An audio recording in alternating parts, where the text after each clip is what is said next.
तो दिनांक 22 अप्रैल से 30 अक्टूबर तक गोचर में गुरु चांडाल दोष बनेगा। और गुरु चांडाल दोष इसलिए बनेगा क्योंकि 22 अप्रैल को देवगुरु बृहस्पति अपना गोचर चेंज करेंगे और मेष राशि में गोचर करेंगे। तो इसका जो प्रभाव है अब आप कुंभ लगन वालों के लिए कैसा रहेगा इसके बारे में हम बात कर रहे हैं।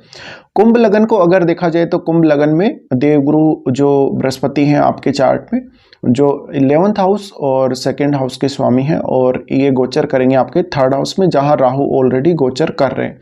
अब यहाँ राहु का जो मोमेंट है, राहु का मोमेंट हो रहा है आपके बैकवर्ड हो रहा है, तो वो आपके आ रहे हैं 2nd हाउस में, जबकि आपके जुपिटर 2nd हाउस से निकल के 3rd हाउस में जाएंगे।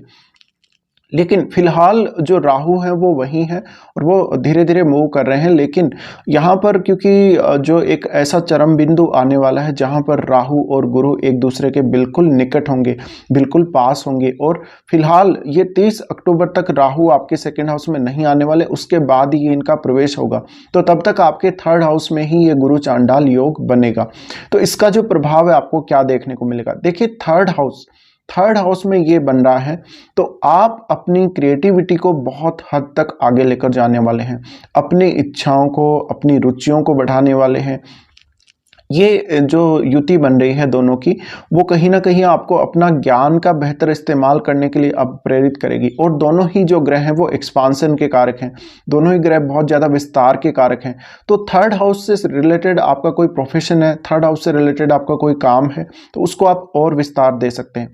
आप कोई बिजनेस कर रहे हैं, उस बिजनेस में और ज़्यादा विस्तार होगा। आप किसी से कोई पार्टनरशिप करना चाह रहे हैं, पार्टनरशिप आपकी होगी। लेकिन यहाँ पर अब बृहस्पति के आने से आप अपने ज्ञान का भी बहुत बेहतर इस्तेमाल कर पाएंगे।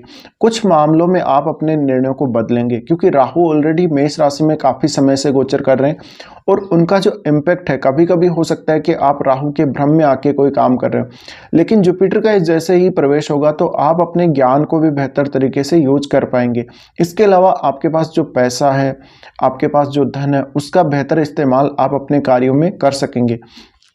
तो राहु और गुरु का 3rd हाउस में आना ये दिखाता है कुछ सडन इवेंट्स को, और कुछ यहाँ पे विस्तार होने वाला है। 3rd हाउस से संबंधित कुछ ना कुछ कार्यों में विस्तार आप देने वाले हैं या चीज़ों को बहुत सडनली आगे बढ़ाने वाले हैं। तो कोई बहुत बड़ा गेन हो सकता है, किसी भी काम के आपके बहुत बड़ा विस्तार देखने को मिल सकता है। अगर आप एक पत्रकार हैं या आप कोई ऐसा ट्रैवल करना चाहते हैं, कोई शॉर्ट ट्रैवल करना चाहते हैं, तो वो भी कर सकते हैं। पत्रकारिता के फील्ड में हैं, राइटर हैं या और किसी तरह का कोई काम कर रहे हैं, तो आपको बहुत ज़्यादा बेहतर रिजल्ट मिल सकते हैं। 3rd हाउस में जो राहु के होने से आप जो ऐसा जोखिम ले रहे थे, बिल्कुल आंख बंद करके काम कर रहे थे, वहाँ अब आपकी आंखें थोड़ी खुलेंगी और आपको एहसास होगा अगर आप कोई गलती कर रहे तो वो डिसीजन आप बदलेंगे और अब आप यू टर्न लेने वाले हो। तो यहाँ जुपिटर के आने से जुपिटर आपके जो ज्ञान के चक्षु हैं उनको खोलेंगे और आपको वो सही का एहसास करवाएंगे। अगर आप कहीं गलती कर रहे थे तो अब आप सही कार्य को पूरी तरह से करने की कोशिश करेंगे। अब कहीं कहीं ऐसा हो सकता है आप बहुत सडनली कोई जोखिम लेने वाले थे या कोई डिसीजन आपने ऐसा ले रखा था जो बिल्कुल गलत था, उस डिसीजन को आपको बदलने की आवश्यकता रहेगी। अब ये जो स्थिति है आपके आस पड़ोस, भाई बहनों, पड़ोसी रिश्तेदारों के साथ आपके संबंधों को बहुत अच्छे से प्रभावित कर सकती है। तो इसकी वजह से आपको जो मदद चाहिए अगर कहीं ना कहीं पड़ोसियों की, रिश्तेदारों की, तो वो बहुत अच्छे से आपको मिलेगी। इसके अलावा आप अपने 3rd हाउस के कार्यों, 3rd हाउस से जुड़े हुए आपके जो रिलेशंस हैं उनसे कोई बहुत ज़्यादा एक्सपेक्टेशन ना रखें। अगर आप रखते हैं तो आपकी वो पूरी नहीं होगी और ये आपकी परेशानी का कारण भी बन सकता है। देखा जाए तो इसका जो प्रभाव है काफ़ी गहरा होगा और यहाँ पर आप अपने ज्ञान का जितना बेहतर इस्तेमाल कर सकें उतना ही अच्छा है। अब राहु ऑलरेडी गोचर कर रहे हैं मेष राशि में, तो आप कोई ऐसा जोखिम ना लें जहाँ पर आप कामों को नहीं संभाल सकते, चीज़ों को नॉर्मल करके आगे नहीं बढ़ सकते, और कोई फेक तरीके का कोई ऐसा काम ना करें, कोई गलत तरीके का काम ना करें या कोई नियम को आप ना तोड़ें जिसकी वजह से आपको आगे चलकर दिक्कत हो सकती हो। अब ये जो युति बन रही है दोनों की, वो सडनली आपको कोई बहुत बड़ा कोई टूर दे सकती है। आपने किसी काम के लिए प्लान नहीं किया, लेकिन सडनली अब जैसे ही गुरु प्रवेश करेंगे तो आप उस काम के लिए प्लान करने लगेंगे या सडनली वो काम आप करने लगेंगे। तो यहाँ पे जो इम्पैक्ट है काफ़ी महत्वपूर्ण है, जो प्रभाव पड़ने वाला काफ़ी स्ट्रांगली पड़ने वाला है। और राहु और गुरु दोनों ही विस्तार के कारक हैं और गुरु जो है वो ड्युअलिटी के कारक भी हैं। तो यहाँ पे आप हो सकता है कि दो कामों को एक साथ करने की कोशिश कर रहे हो, लेकिन आपका काम कोई सा भी ठीक से नहीं हो पाएगा अगर आप इस तरह से काम करने लगेंगे। अब यहाँ जो दोनों की जो दृष्टियां हैं, दोनों की दृष्टियां बिल्कुल सेम हाउसेज पे पड़ेंगी। तो जो हाउस को ये देखेंगे दोनों ही, उन पे भी काफ़ी अच्छा इम्पेक्ट होगा, बहुत स्ट्रांगली उन पे भी इम्पेक्ट होगा। ये राहु और गुरु जो थर्ड हाउस में है, थर्ड हाउस से जुड़े कार्यों में बहुत ज़्यादा आपको सक्सेस दे सकते हैं। तो अगर आपको थर्ड हाउस से संबंधित काम करना पसंद है, अभी आप ट्राई कर सकते हैं। आप ऑलरेडी अगर कोई ऐसा काम कर रहे हैं तो आपको उसमें सक्सेस मिल सकती है। अब बात करें अगर इनकी दृष्टियों की, तो सबसे पहले ये आपके सप्तम भाव को देखेंगे। सप्तम भाव को देखने की वजह से आपको अपने पार्टनर के साथ कहीं ना कहीं कोई छोटा मोटा टूर करना पड़ सकता है। अक्सर आप कोई ऐसा काम स्टार्ट कर सकते हैं जिसमें आप कोई ना कोई रिस्क ले रहे हो, बहुत बड़ा कोई रिस्क ले रहे हो, लेकिन रिस्क उतना ही लें जितना आप हैंडल कर सकते हो। इसके अलावा ये सडनली आपके मैरिज का चांस भी बनता है, सडनली आपकी कोई ना कोई मैरिज का यहाँ पे दिखाता है, मैरिज होने के चांसेस बनेंगे, क्योंकि ऑलरेडी जो लगन में जो शनि है, लगन में शनि गोचर कर रहे हैं और शनि का भी सप्तम भाव पे एस्पेक्ट है, और उसकी वजह से यहाँ पर राहु और जो गुरु हैं दोनों की दृष्टि सप्तम पे पड़ रही है। तो जो लोग ऑलरेडी मैरिड हैं उनकी लाइफ में थोड़ा सा पार्टनर के साथ थोड़ी अनबन होना, या पार्टनर की हेल्थ का इश्यू होना, या पार्टनर को कोई ना कोई और प्रकार की कोई दिक्कत होना, इस प्रकार के इश्यूज सामने ज़रूर आ सकते हैं। और पार्टनर के साथ थोड़ा सा आपको कॉम्प्रोमाइज़ करके भी चलना होगा, इस बात का भी आपको ध्यान रखना ही होगा। लेकिन यहाँ पर जिन लोगों के किसी भी प्रकार के कोई मुकदमे चल रहे, केस मुकदमे चल रहे हैं, या कोई विवाद चल रहा है, तो उन विवादों में एक बार वृद्धि जरूर हो सकती है। लेकिन अगर आप अपने ज्ञान का बेहतर इस्तेमाल करें, आप अपने दिमाग का इस्तेमाल करके काम करें, तो ज़्यादा अच्छा रहेगा। इसके अलावा किसी भी प्रकार के भ्रम को दूर रखें। अगर आप भ्रमित होकर काम करते हैं तो आपको नुकसान होगा। इसी तरह से आप इस दौरान कोई ना कोई नया बिजनेस स्टार्ट करने को देखेंगे, कोई ना कोई नया काम स्टार्ट करने को देखेंगे।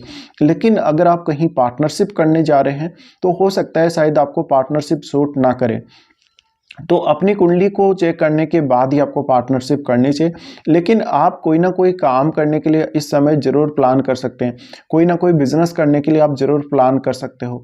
तो राहु और गुरु का ये जो प्रभाव पड़ रहा है सप्तम भाव पे, तो सप्तम भाव को और ज़्यादा विस्तार दे सकता है, सडनली कुछ ना कुछ आपको गेन दे सकता है। और हो सकता है आपने कुछ समय पहले अगर कोई बिजनेस स्टार्ट किया हो तो उससे आपको बहुत बड़ी मात्रा में धन हासिल हो सकता है, या वो सडनली आपका जो बिजनेस है वो तेज़ी से ग्रो कर सकता है। इसके बाद यहाँ पर जो दोनों की दृष्टि पड़ेगी वो नवम भाव पे पड़ेगी। नवम भाव पर पड़ने से फादर के साथ आपके रिलेशंस प्रभावित होंगे। ऑलरेडी केतु जो गोचर कर रहे हैं आपके नवम भाव में, तो कोई ना कोई विदेश यात्रा हो सकती है, विदेश जाने का प्लान कर सकते हैं आप, किसी दूसरे स्टेट में घूमने फिरने का प्लान कर सकते हैं, कोई आध्यात्मिक टूर का प्लान कर सकते हैं। तो इस प्रकार के कार्यों में आपका कोई ना कोई टूर हो सकता है। देखा जाए तो ये जो युति है वो आपको स्टडी में भी काफ़ी हेल्प करेगी। अगर आप उच्च अध्ययन से जुड़े हुए हैं, आपका अध्ययन प्रॉपर तरीके से आगे नहीं बढ़ रहा, तो थोड़ा सा आप प्लान कर सकते हैं। लेकिन यहाँ जो शनि की दृष्टि है वो भी इन दोनों पे पड़ रही है। तो यहाँ पर शनि की नीच की राशि है, पर फिर भी यहाँ गुरु होने की वजह से इतना आपको नेगेटिव प्रभाव नहीं देखने को मिलेगा। हाँ, थोड़ा सा आपको यहाँ पर हार्डवर्क करना जरूरी रहेगा, थोड़ा सा काम आपको स्ट्रांगली करना जरूरी रहेगा। इसी के साथ देखा जाए तो फादर के साथ कुछ ना कुछ इश्यूज हो सकते हैं। आप अपने गुरुजनों को बहुत ज़्यादा अपोज कर सकते हैं, गुरुजनों की सलाह ना माने, या आप अपने धर्म की आलोचना भी कर सकते हैं इस युति की वजह से। और थोड़ी सी जो क्षमता है आपकी इस युति से काफ़ी ज़्यादा बढ़ेगी। और कुल मिलाकर देखा जाए तो ये समय है आपके मेहनत करने का, खुद के प्रयास करने का, खुद के प्रयासों से आप क्या कुछ कर सकते हैं वो सब करके दिखाने का। इन दोनों की दृष्टि उसके बाद पड़ेगी आपके लाभ स्थान पे। लाभ स्थान पे जब दृष्टि पड़ रही है तो गुरु की वहाँ खुद की ही राशि है और मूल त्रिकोण साइन भी है वो गुरु का। तो इस वजह से आप अपने एफर्ट की वजह से पैसा बनाएंगे, आप अपने खुद के प्रयासों के बल पे पैसा कमाएंगे, और आपको कहीं से भी पैसा उधार लेने की जरूरत नहीं रहेगी। तो धन संबंधी स्थिति, चाहे आपके बिजनेस संबंधी स्थिति या और कोई स्थिति, उसके लिए ये युति काफ़ी अच्छी कही जा सकती है। लेकिन फोकस आपको कहाँ करना है? फोकस आपको अपने ऊपर करना है। सबसे ज़्यादा फोकस आपको करना है कि आप कौन सा काम कर रहे हैं और उसको किस तरह से कर रहे हैं, आपको कितना गेन हो सकता है, कितना आप एक्सपेक्ट करके चल रहे हैं। तो अपनी एक्सपेक्टेशन टेंशन्स को सीमित रखें और हार्ड वर्क ज़्यादा करें तो बहुत बेहतर परिणाम इस युति से आपको मिल सकते हैं।